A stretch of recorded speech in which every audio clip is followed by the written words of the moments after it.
कभी ऐसा लगता है कि महीने के आखिर में अरे पैसा गया कहाँ, मतलब पता ही नहीं चलता है ना।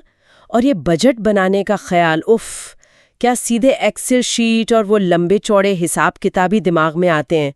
थोड़ा थकाऊ सा लगता है। तो आज हम इसी उलझन को थोड़ा सुलझाने की कोशिश करेंगे। हम देखेंगे कि कैसे मतलब बिना ज़्यादा सिरदर्द पाले अपने फाइनेंस को पटरी पर लाया जा सकता है। कुछ आसान से नियम हैं, कुछ बढ़िया ऐप्स भी हैं आजकल, और कुछ रोज़ की आदतें।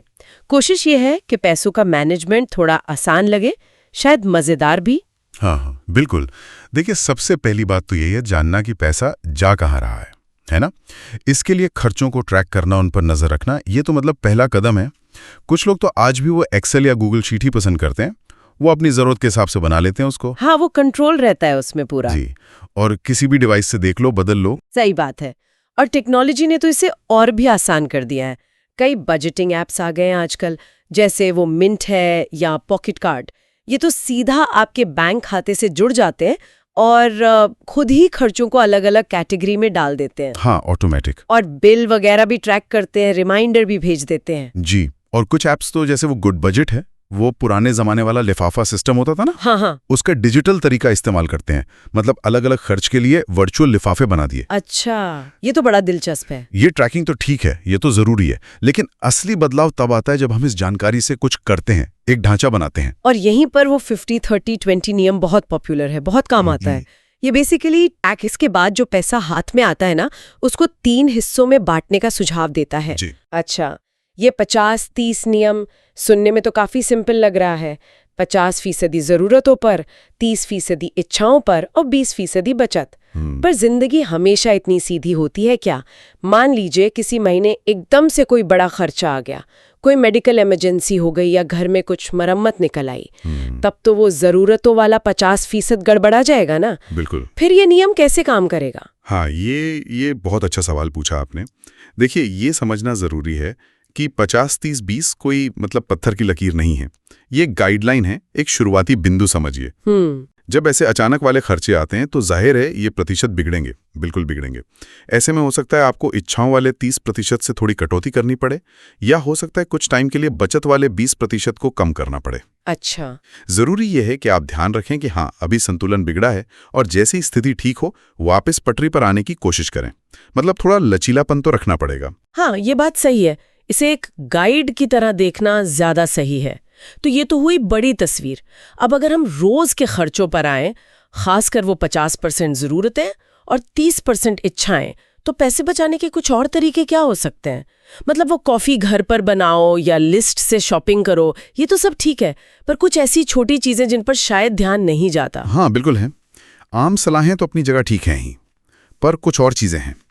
एक तो है वो जिन्हें मैं कहता हूं भूल जाने वाले खर्चे। वो सब्सक्रिप्शन या ऑटो पेमेंट जो हमने कभी शुरू किए थे, अब इस्तेमाल भी नहीं करते, पर पैसा कट रहा है। अरे हाँ, ये तो होता है। इनकी ना नियमित रूप से जांच करनी बहुत जरूरी है। दूसरा, सिर्फ जरूरत नहीं बल्कि इस्तेमाल पर ध्यान देना।